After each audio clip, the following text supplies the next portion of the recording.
नमस्कार, मैं हूं संजय शर्मा। आप देख रहे हैं 4 PM न्यूज नेटवर्क। जब लगा काकरोच पार्टी के अध्यक्ष आ रहे हैं, हिंदुस्तान के नौजवानों में, छात्रों में जो गुस्सा पनप रहा है वो बड़ा रूप ले सकता है, तो फिर सीबीएसई के चेयरमैन और बाकी लोगों पे कार्रवाई की गई, हटा दिया गया। लेकिन बड़ा सवाल यह है कि शिक्षा मंत्री को क्यों नहीं हटाया गया। भारत के इतिहास में धर्मेंद्र प्रधान से ज्यादा नाकारा शिक्षा मंत्री शायद ही कोई आपको दूसरा देखने को मिले। नौजवानों छात्रों को फुटबॉल बनाकर रख दिया इस आदमी ने। अभय दुबे जी से मैंने राजनीति की चर्चा की है, बंगाल से लेकर तमिलनाडु तक की राजनीति है। बहुत ध्यान से सुनिएगा, एक एक पहलू बड़ा समझने वाला और जानने वाला है। चलते हैं अभय दुबे जी के पास। 4 PM न्यूज नेटवर्क में बहुत बहुत स्वागत है। अभय दुबे जी आपका। आपने 100 जूते और 100 प्याज वाली कहानी सुनी होगी जी। एक आदमी ने 100 जूते भी खाए और 100 प्याज भी खाए। वैसे ही नतीजा इस समय सरकार का हो रहा है, शिक्षा मंत्री का हो रहा है। पूरी दुनिया में, भारत में नहीं पूरी दुनिया में जब थू में हो गई, ये हो गया कि किस तरह बच्चों के पेपर बेचे जा रहे हैं, पेपर लीक कराए जा रहे हैं, और समझ में आ गया सरकार को कि अब बच्चों की नाराजगी भारी पड़ जाएगी। तो अभी खबर आई है, सीबीएसई चेयरमैन और सेक्रेटरी को हटा दिया गया। ओएसएम की जांच के लिए कमेटी बनाई गई। आज री-एवोल्यूशन पोर्टल पर साइबर अटैक हुआ। ये खबरें तब आ रही हैं जब काकरोच पार्टी के अध्यक्ष ने कहा 6 तारीख को आऊंगा, जंतर मंतर पर धरना दूंगा, और पूरे देश के नौजवानों में करंट दौड़ गया। और यह हुआ कि इस बार सीबीएसई के मामले पर आर पार होगा। तो जो सरकार बहुत अकड़ रही थी, हवा खराब हो गई और चेयरमैन हटा दिया गया। ये कार्रवाई पहले क्यों नहीं हुई, पहली बात। दूसरी बात, चेयरमैन तक क्यों सीमित रही, शिक्षा मंत्री क्यों नहीं हटाया गया अभी तक। इतना नाकारा शिक्षा मंत्री भारत के इतिहास में कोई हुआ नहीं।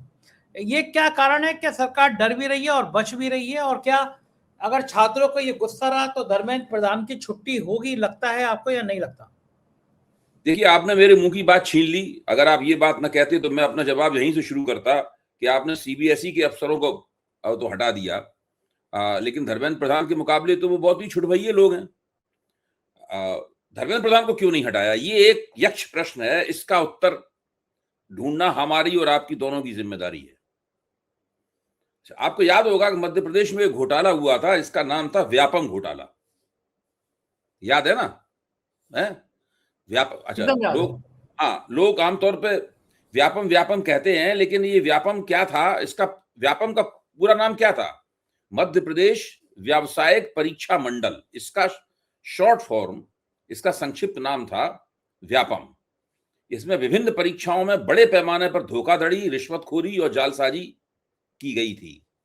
और इसकी शुरुआत मतलब भारतीय जनता पार्टी के शासनकाल, पूरे शासनकाल में ये होता रहा। इसके अंदर तरह तरह के हथकंडे करके pre medical test, pre engineering test, police constable भर्ती, शिक्षक पात्रता परीक्षा, वन रक्षक, परिवहन कांस्टेबल, बड़े पैमाने पर नौकरियों में ये घोटाला होता था। और इस व्यापम घोटाले का जब भंडाफोड़ हुआ तो उस भंडाफोड़ पे लीपापोती करने के लिए इसके अंदर रहस्यमय किस्म की हत्याएं हुई।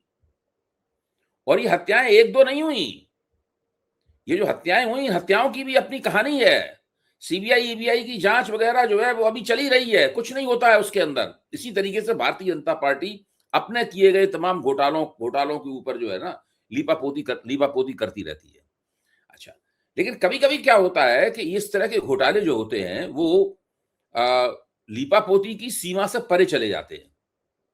ये जो सबसे पहले नीट और जी का घोटाला हुआ, उसके बाद में फिर अब ये सीबीएसई का घोटाला हुआ, ये लीपापोती और जिसे कहते हैं नहीं पेशबंदी वगैरह, हैजिंग वगैरह, उसकी सीमा से, प्रबंधन की सीमा से परे चले गए हैं।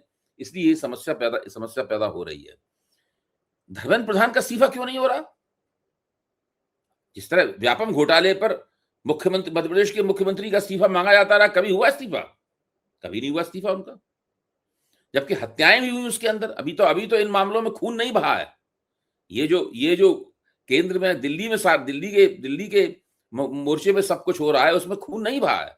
वहां तो खून भी बहा था, हत्याएं भी हुई थी, गवाहों को मारा गया था, सबको मारा गया था, जो विसिल ब्लोअर्स थे उनको मारा गया था। यहाँ पे अभी वो वाली नौबत यहाँ पे नहीं आई है।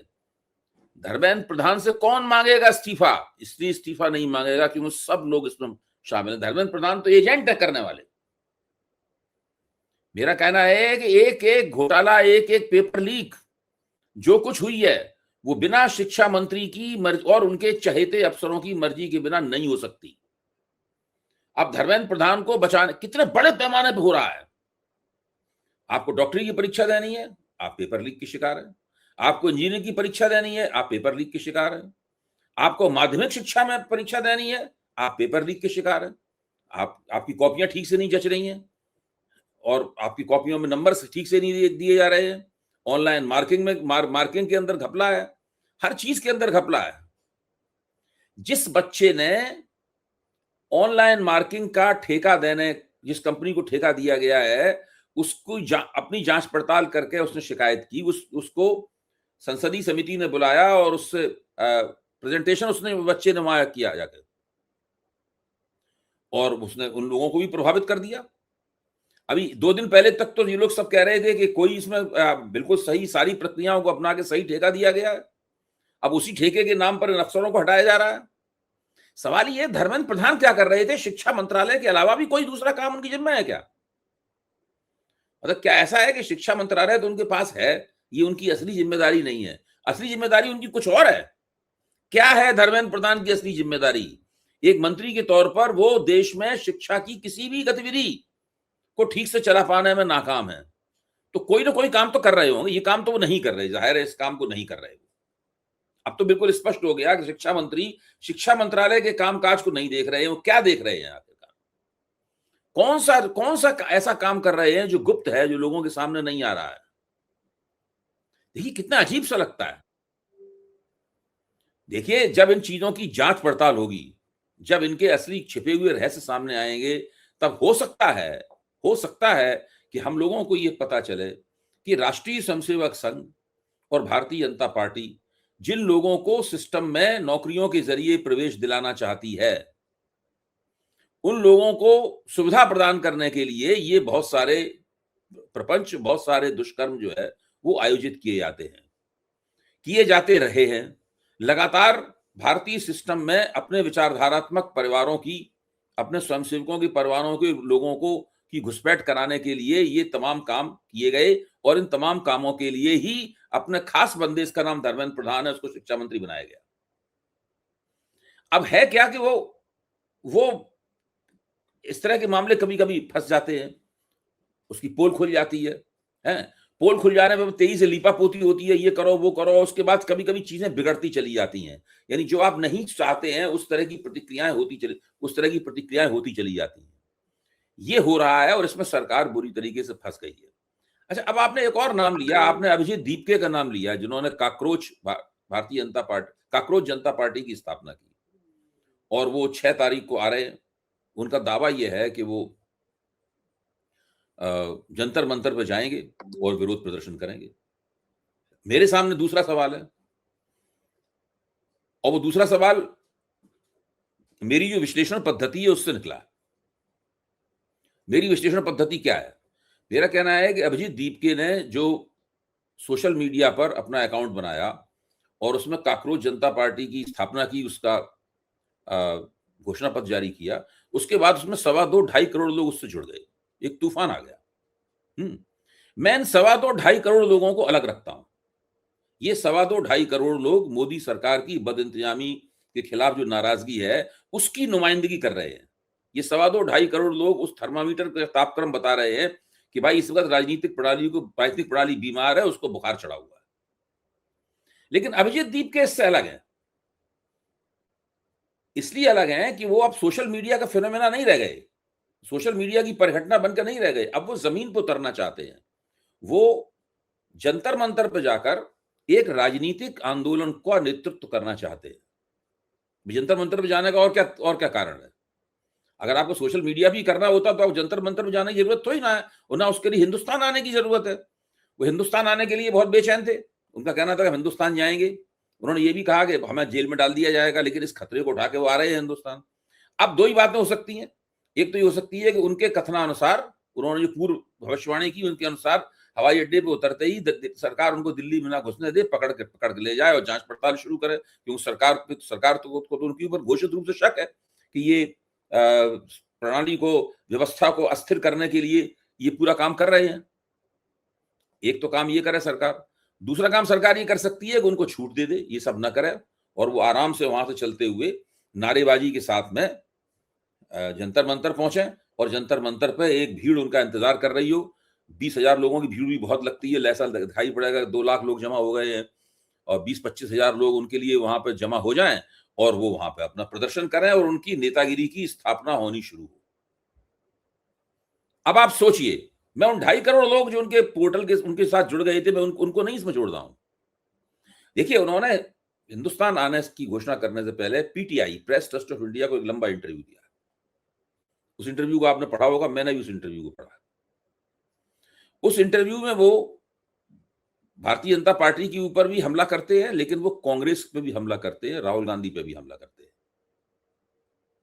अच्छा, बहुत सुरक्षित रूप से आप ये निष्कर्ष निकाल सकते हैं कि वो एक तीसरी ताकत के रूप में उभरना चाहते हैं।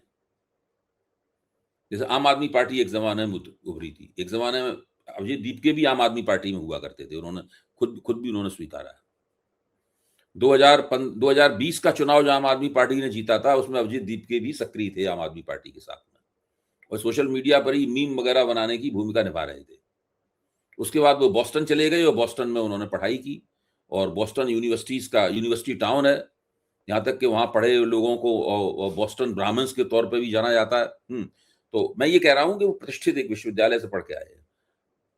अब ऐसी स्थिति में अगर वो हवाई अड्डे से बिना किसी बाधा के निकलकर जंतर मंतर तक आते हैं और वहां पर उपस्थित भीड़ को संबोधित करते हैं, उनका नेतृत्व करते हैं, एक स्थिति वो है। इस स्थिति की समीक्षा कैसे की जाएगी, कैसे डिकोड किया जाएगा?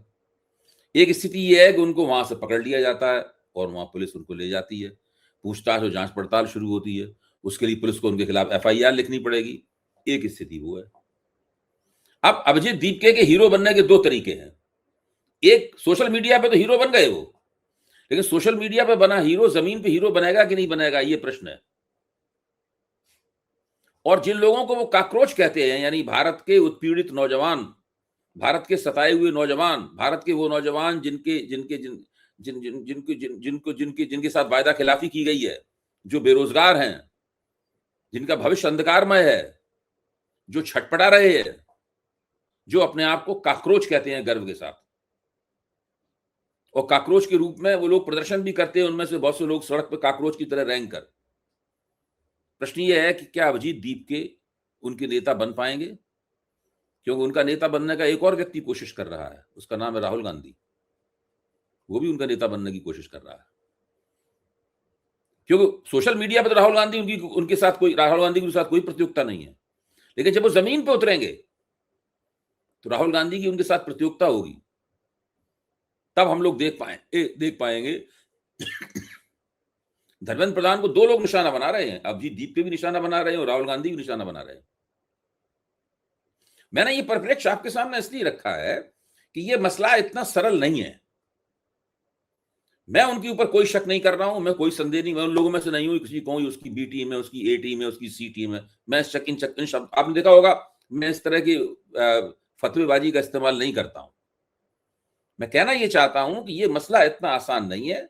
एनएसयूआई जो कांग्रेस का छात्र संगठन है, इस शिक्षा में हो रहे इस जबरदस्त घोटाले के खिलाफ एक आंदोलन चला रहा है। अभी 30-31 तारीख को वो आंदोलन, उसका बड़ा जोरदार सड़क पर संघर्ष करने वाला आंदोलन है, उसको पुलिस उसके साथ सख्ती से भी पेश आ रही है, और वो सारे देश में एक आंदोलन चला रहे हैं। मीडिया उस आंदोलन पर फोकस नहीं कर रहा है, लेकिन वो चला रहे हैं उस आंदोलन को। अब ऐसे में अभिजीत दीपके आ रहे हैं, वो काकरोच जनता पार्टी के नुमाइंदे या उनके संस्थापक के तौर पर अपने आप को पेश करेंगे। कौन लोग होंगे जो जंतर मंतर पर, भाई कुछ तो लोग उनके पास, अगर कुछ कार्यकर्ता हों अभिजीत दीपके के पास, इसका मतलब है हम कल्पना कर सकते हैं कार्यकर्ता उनके लिए इस वक्त 6 जून के कार्यक्रम के लिए गोलबंदी कर रहे होंगे, वरना लोग कैसे पहुंचेंगे वहां पे? कोई ना कोई कहीं प्रचार तो हो ही रहा होगा कि भाई अपना बंदा आ रहा है वहां से बॉस्टन से, और 6 जून को जमा हो, उसको सुनने चलते हैं। कुछ ना कुछ तो उनके पास कार्यकर्ता होंगे। अगर वहां पर 6 जून को कुछ लोग जमा होते हैं तो कुछ लोग तो होंगे जो उनको जमा करने वाले होंगे। वो लोग कौन होंगे? कौन होंगे जो अभिजीत दीपके के लिए वहां पर लोगों को जमा कर रहे हैं? ये तमाम प्रश्न है। हम लोग तो जानते हैं ना राजनीति कैसे की जाती है। जी बिल्कुल ठीक बात है, बिल्कुल ये रणनीति बनेगी भी नहीं। उधर बंगाल में ममता बनर्जी की तो बिल्कुल हालत खराब कर दी बीजेपी ने, साम दाम दंड भेद से पार्टी टूटने के कगार पर आ गई। क्या जो नेता बड़ा होगा, राहुल गांधी को पे मुकदमे में लगाए जाएंगे, अरविंद केजरीवाल को जेल भेजा जाएगा, हेमंत सोरेन को जेल भेजा जाएगा, ममता बनर्जी की पार्टी को तबाह कर दिया जाएगा। अब भारतीय जनता पार्टी के पास यही रणनीति बची है कि इसी तरह पूरी पार्टी तबाह कर दें, या इसके अलावा कोई विकल्प बचा है? नहीं, भारतीय जनता पार्टी के पास बहुत से विकल्प हैं। देखिए, अरविंद केजरीवाल के लिए भारतीय जनता पार्टी ने दूसरी टेक्निक अपनाई, राहुल गांधी के लिए कोई और टेक्निक उन्होंने अपनाई थी। राहुल गांधी के लिए उन्होंने सोचा कि जेल भेजने की बजाय राहुल गांधी की संसद की सदस्यता ले ली जाए, इनका मकान ले लिया जाए। उससे पहले पप्पूकरण की उनकी टेक्निक अपनाई उन्होंने। ये पप्पूकरण की टेक्निक उन्होंने अरविंद केजरीवाल के लिए नहीं अपनाई। अरविंद केजरीवाल के लिए टेक्निक अपनाई, इनको जेल में भेज दो, इनके और साथियों को जेल में भेज दो। इनके दो सबसे अच्छे मंत्री जो हैं, सत्येंद्र जैन और मनीष सिसोदिया, उन दोनों को जेल में डाल दो। और खुद अरविंद केजरीवाल को भी जेल में डाल दो, संजय सिंह को भी जेल में डाल दो, और भी कई लोग हैं इंपॉर्टेंट हैं, उन सबको जेल में डालो। उनके लिए ये टेक्निक उन्होंने अपनाई। और भ्रष्टाचार के आरोप इतने ज्यादा लगाओ कि जनता के मन में इनके प्रति संदेह पैदा हो जाए। उनके लिए ये टेक्निक अपनाई गई थी। हेमंत सोरेन को भी उसी तरह के जेल में डाला गया था, कामयाब नहीं हो पाए वहां पर। अरविंद केजरीवाल के मामले में तो वो कामयाब हो गए। उसमें कांग्रेस का भी सहयोग मिला उन्हें, अरविंद केजरीवाल को बदनाम करने में और दिल्ली में घेर के मारने में कांग्रेस का भी उनको सहयोग मिला। हम नहीं भूल सकते कि अरविंद केजरीवाल के खिलाफ उस फर्जी मुकदमे की पहली शिकायत एक कांग्रेसी नेता ने की थी, और उसके खिलाफ सीबीआई की जांच का आदेश बीजेपी द्वारा नियुक्त एलजी ने दिया था। लेकिन ममता बनर्जी के खिलाफ उनकी टेक्निक अलग तरह की टेक्निक है। वो बंगाल की राजनीति से निकली हुई टेक्निक है। बंगाल की राजनीति में ऐसा ही होता है। ममता बनर्जी के पास 80 विधायक हैं। 80 विधायकों का विधानमंडल दल बड़ा होता है थोड़ा साइज में, उसको तोड़ने में दिक्कत होती है, तो बीजेपी धीरे धीरे करके उसको तोड़ रही है। उनका जो संसदीय दल है उनका, उसको ज्यादा आसानी से तोड़ा जा सकता है। शायद 23 हैं उसके अंदर, है वो, उसको ज्यादा आसानी से तोड़ा जा सकता है। लेकिन 80 को तोड़ना ज्यादा मुश्किल है। भाजपा 23 को भी तोड़ेगी और भाजपा 80 को भी तोड़ेगी, और ममता बनर्जी की पार्टी श्रिंक हो जाएगी, सिकुड़ जाएगी। और उसके बाद में भाजपा पूरी तरीके से ऐसे हालात बना देगी पश्चिम बंगाल में, जिससे ममता बनर्जी बिल्कुल खेल के मैदान के किनारे जो बेंच होती है, बेंच पे भी बैठने को जगह नहीं मिलेगी उन्हें, दूर कोने में कहीं खड़ी रह जाएंगी। ममता बनर्जी इस बात को जानती हैं। आप उनके चेहरे को देखिए आजकल। आप अभी तक तो मुख्यमंत्री के तौर पे लग रहा था कि वो एक बंगाल की शेरनी है जो सड़कों पर हाथ जोड़े हुए जा रही है, अपनी सफेद धोती पहने हुए और हवाई चप्पलें पहने हुए। लेकिन अब उनको देख के लगता है कि कोने में इसको धकेल दिया गया है पूरी तरीके से, और इसको भी पता है कि ये उसकी आखिरी करो या मरो की लड़ाई है, आखिरी लड़ाई है उसकी। ममता बनर्जी इस बात को जानती है। इस बात को इस वक्त देश में सबसे ज्यादा जिसका अस्तित्व संकट में है, राजनीतिक अस्तित्व संकट में है, तो वो ममता बनर्जी हैं। और वो कुछ ये कह भी नहीं सकती कि भाई देखो, क्योंकि वो एक ऐसी प्रक्रिया है जो बंगाल की राजनीति में अक्सर होती आई है। लेकिन विपक्षी नेता के तौर पर ममता बनर्जी, अगर केवल 80 विधायकों को देखा जाए तो कोई कमजोर बात नहीं है ये। भाई 80 विधायक जिस पार्टी के पास हैं, वो तो पार्टी कोई कमजोर पार्टी नहीं हुई। ऐसी स्थिति में ममता बनर्जी अपनी जिंदगी की एक ऐसी लड़ाई लड़ रही हैं जिस लड़ाई में उनकी कामयाबी पहले क्षण से ही संदिग्ध है। तकरीबन उनके विधायक दल के काफी बड़े हिस्से टूट चुके हैं। जिन लोगों को उन्होंने पार्टी से, 2 लोगों को पार्टी से निकाला है, सबको तो पार्टी से खुद ही निकाल लेंगी, तो पार्टी टूट जाएगी खुद ही। तो 2 लोगों को निकाला है, और साथ में ये भी कहा है कि और भी कई लोग बीजेपी के संपर्क में हैं। उन लोगों ने ऐलान कर दिया है कि वो पार्टी में एक स्प्लिट इंजीनियर करने के लिए जा रहे हैं। ये सब हम लोगों की आंखों के सामने घटित हो रहा है।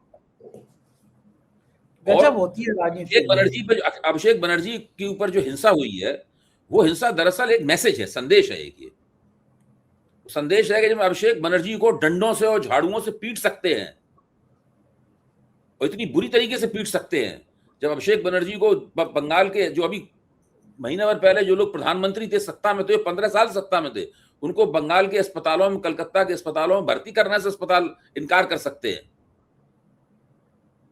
तो आप समझ लीजिए कि जो आदमी बीजेपी के खिलाफ जाएगा और तृणमूल कांग्रेस के साथ खड़ा होगा, उसका क्या हश्र होगा। भाई ममता बनर्जी और अभिषेक बनर्जी से ज्यादा तो कोई मजबूत बड़ा ताकतवर आदमी है नहीं टीएमसी में।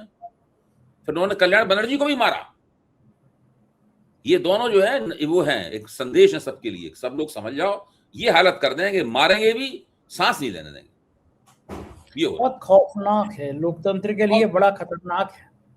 लेकिन अब तमिलनाडु में बीजेपी की चालें कामयाब नहीं हो रही हैं। तमिलनाडु की राजनीति एकदम टर्न हो गई, जो उम्मीदें थी साउथ से वो पूरी नहीं हो रही। उस पर आपका क्या कहना है?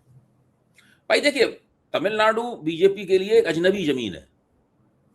तमिलनाडु में बीजेपी टटोल रही है कि कैसे ब्रेक थ्रू कैसे करें। केरल में भी टटोल रही है, बीजेपी नहीं कर पा रही ब्रेक थ्रू करने में। आंध्र प्रदेश से भी पीछे है। अब मान लो जो इनके साथ जुड़ गई है, 6 सीटें हैं बीजेपी के पास, लेकिन आंध्र प्रदेश में भी कोई बड़ा ब्रेक थ्रू करने का उसके पास नहीं है। दक्षिण भारत में कर्नाटक में बीजेपी की स्थिति कुछ ठीक है, वहां पर सत्ता की दावेदार है।